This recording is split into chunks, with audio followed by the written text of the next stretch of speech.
8 defence کے missile رہ گئے ہیں یو اے ای کے پاس، 200 بھی ہوں، ایرانی ڈرونز بھی ہیں، ایرانی میزائل بھی ہیں، ابھی ختم نہیں ہوئے، ان کے ابھی کئی ایسے شہر ہیں جو کسی کو پتہ ہی نہیں ہے کہاں ہیں، جو زیر زمین ہیں، جہاں پہ یہ ڈرون بنتے ہیں، جہاں پہ یہ میزائل بنتے ہیں، اور وہاں سے پھر یہ لانچ کرتے ہیں نکال کے۔ کیا یہ افورڈ کر سکتے ہیں عرب ممالک؟ اور کیا اسی وجہ سے بلیک میلنگ کر کے ٹرمپ ان کو مار پڑنے دے رہا ہے، اور پھر اس کے بعد پیسہ انہی سے نکلوائے گا کہ اگر تحفظ چاہیے تو پیسہ کٹو، اور 20-25 ارب ڈالر ان سے لے جائے گا جو جنگ پہ ان کا اب تک خرچہ آیا ہے؟ تو یہ بھی آنے والے دنوں میں پتہ چلے گا کہ عرب ممالک کیو ان کریں گے ان ڈیمانڈز پہ یا نہیں کریں گے۔ اور یہیں پہ ایک موقع ہے، پاکستان کیا چاہ رہا ہے جو مجھے سمجھ آ رہا ہے کہ پاکستان یہ چاہ رہا ہے کہ کیونکہ ایران پاکستان پہ اعتبار کر رہا ہے، اور ایران بڑا سمارٹ کھیل رہا ہے کہ پاکستان اور سعودی عرب کا جو پیکٹ ہے اس کو ایکٹیویٹ نہیں ہونے دے رہا، پاکستان کو گڈ بکس میں رکھا ہوا ہے، اور سعودی عرب پہ براہ راست کوئی حملے ادھر ادھر نہیں کر رہا، سوائے ایک سلطان ایئر بیس جو ہے اس پہ جہاں پہ ڈائریکٹ امریکی ٹارگٹس پہ حملہ ہو رہا ہے، اس کے علاوہ وہ کہیں حملے نہیں کر رہا۔ زیادہ اٹیک اس نے یو اے ای، کویت اور بحرین پہ کیے ہیں جہاں سے براہ راست امریکی حملے ہو رہے ہیں۔ یوز ایئر اسپیس سعودی عرب کی بھی ہو رہی ہے، ایئر ٹو ایئر ریفیولنگ کے لیے وہ استعمال کر رہے ہیں ان کی ایئر اسپیس، ان کا بیس بھی استعمال ہو رہا ہے، لیکن ایران بڑے سوچے سمجھے منصوبے کے تحت عقل استعمال کرتے ہوئے سمجھداری کے ساتھ پاکستان کو اور سعودی عرب کو موقع نہیں دے رہا کہ وہ پیکٹ کو انووک کیا جائے اور وہ بھی چڑھ دوڑیں۔ تو یہ ایک سمجھداری کا کام ہے، لیکن پاکستان اس کا استعمال کرنا چاہ رہا ہے کہ جو پیکٹ ہے سعودی عرب کے ساتھ، ایران کیونکہ ہمارے ساتھ اچھا بیہیو کر رہا ہے، اچھا بنا ہوا ہے یا اچھا ہے جیسے بھی کہہ لیں، تو کیوں نہ ہم اسٹریٹ آف ہارمز کے یہ جو مسائل بنے ہوئے ہیں اس پہ ہم اپنا جھنڈا لگا کے اور پوری دنیا کے ساتھ ایک ڈیل کر لیں جس میں چین بھی شامل ہو، جس میں اور ممالک بھی شامل ہو، کہ چین کو تو وہ جانے دے رہے ہیں، لیکن اس خطے کے کئی ایسے ممالک ہیں جو ایسی ڈیل ہو جائے کہ پاکستان جو ہے نا وہ بن جائے ایز اے گو ٹو، جیسے برج نہیں ہوتا، پاکستان برج بن جائے۔ یہ کوئی بری چیز نہیں ہے، ویسے تو کہہ سکتے ہیں کہ بلی کے خواب میں چٹرے، لیکن اگر ایسا کچھ بن جاتا ہے، ویسے تو یہ سمجھ آتا ہے کہ انڈیا برج بن جائے گا اگر یورپ کو چاہیے ہوا، تو جاپان کو چاہیے ہوا، ساؤتھ کوریا کو چاہیے ہوا، کیونکہ وہ زیادہ امپیکٹ آ رہا ہے ان پہ، تو انڈیا برج بن سکتا ہے، کیونکہ انڈیا کے ویسلز بھی جانے دے رہا ہے ایران، وہ نہیں روک رہا۔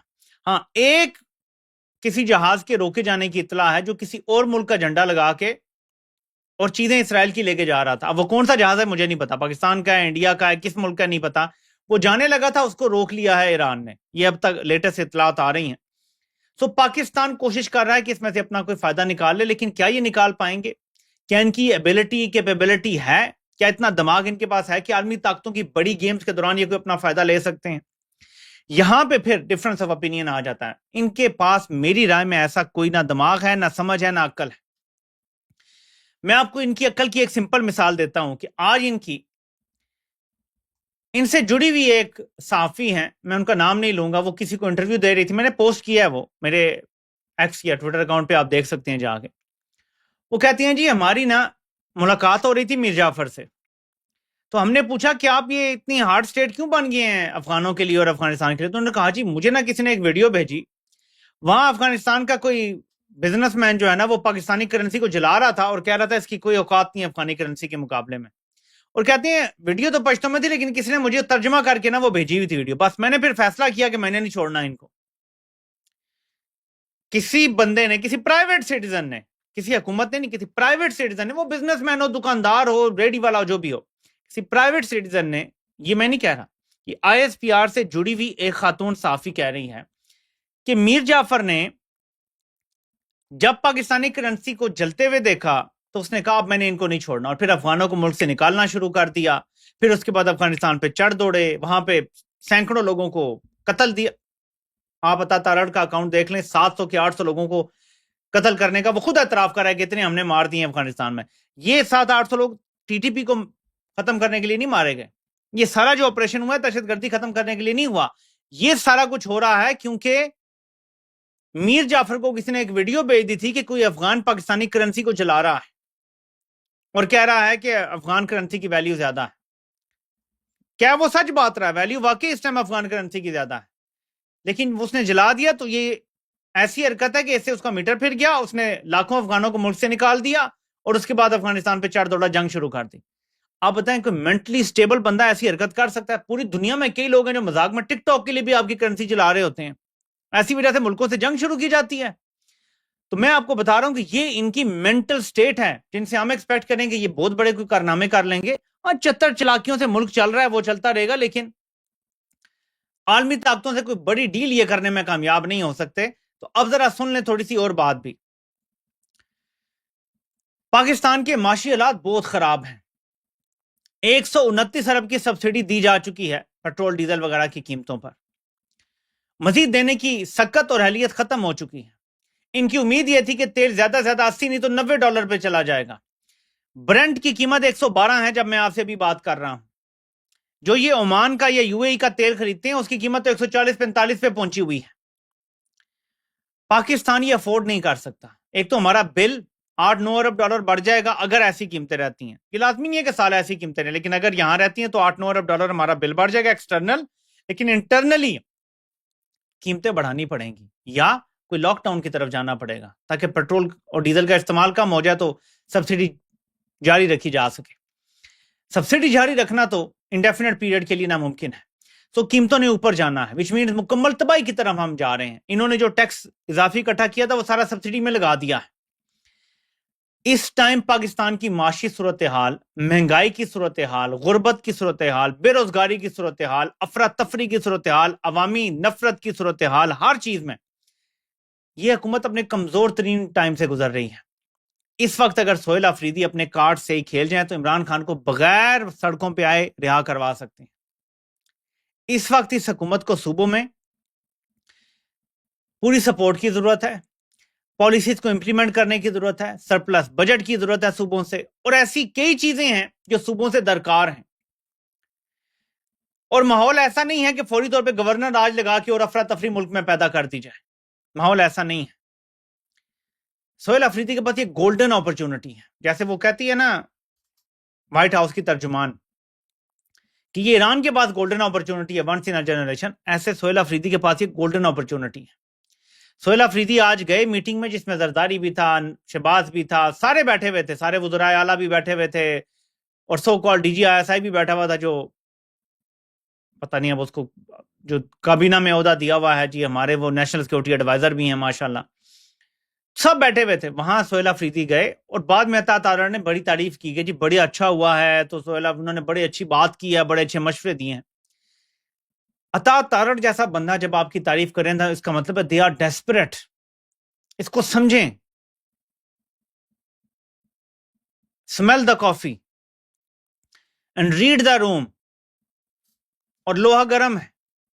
آپ اپنی بہت ساری باتیں منوا سکتے ہیں رائٹ ناؤ، کیونکہ یہ ابھی مشکل میں، ابھی پھنسے ہوئے ہیں۔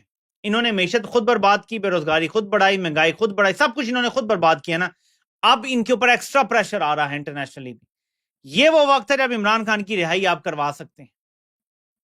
یہ وہ وقت ہے جو کوٹ لکھپت جیل میں قید جو لوگ ہیں ان کی بھی رہائی آپ کروا سکتے ہیں، لیکن اس کے لیے آپ کو تھوڑا سا ٹیکٹفلی چلنا پڑے گا اور اپنی بات منوانے کے لیے بڑے طریقے سے آگے بڑھنا پڑے گا۔ تو دیکھتے ہیں کہ آپ ایسا کچھ کر پاتے ہیں یا نہیں کر پاتے ہیں، یا گنڈا پور کی طرح وہی کہ جی ہم 6 مہینے 8 مہینے پہلے اچھے بچے بنیں گے پھر جا کے وہ ہمارے سے اچھے بچے بنیں گے، ایسے نہیں ہوگا۔ یہ آپ کا چانس ہے، میں آپ کو بتا رہا ہوں۔ if this crisis is over تو انہوں نے فوراً آگے سے کہہ دینا ہے جی کہ ہم تو آگے پھر ابراہیمی معاہدے کو جوائن کرنے کے لیے بھی تیار ہیں، تو ان کو مزید انٹرنیشنل سپورٹ ملنا شروع ہو جائے گی۔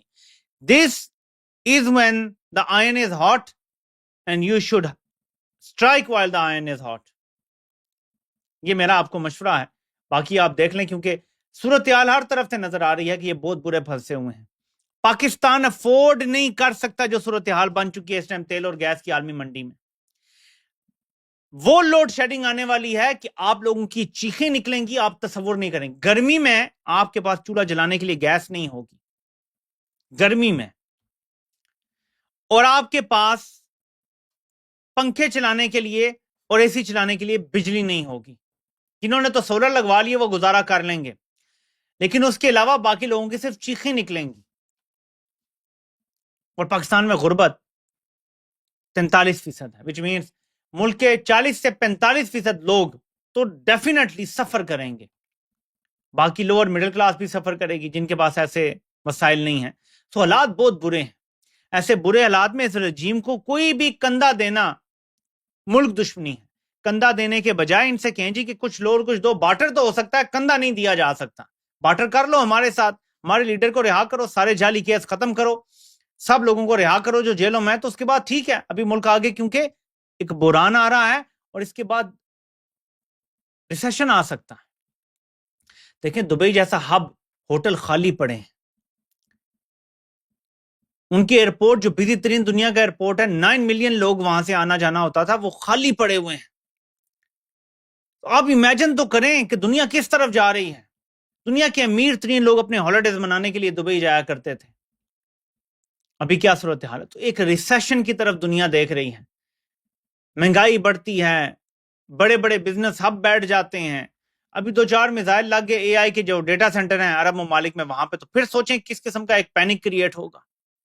تو پاکستان مشکل دور سے گزر رہا ہے، آگے مزید مشکل آنا ہے. تو یہ وقت ہے کہ آپ ان سے کہیں جی کہ لانگ ٹرم آپ کو ہماری مدد کی ضرورت پڑے گی، لیکن یہ مدد ون سائیڈڈ نہیں ہو سکتی. اب آپ کو بھی انسان کا بچہ بننا پڑے گا، اور یہ سارے جو جعلی کیسز ہیں یہ آپ کو ختم کرنے پڑیں گے.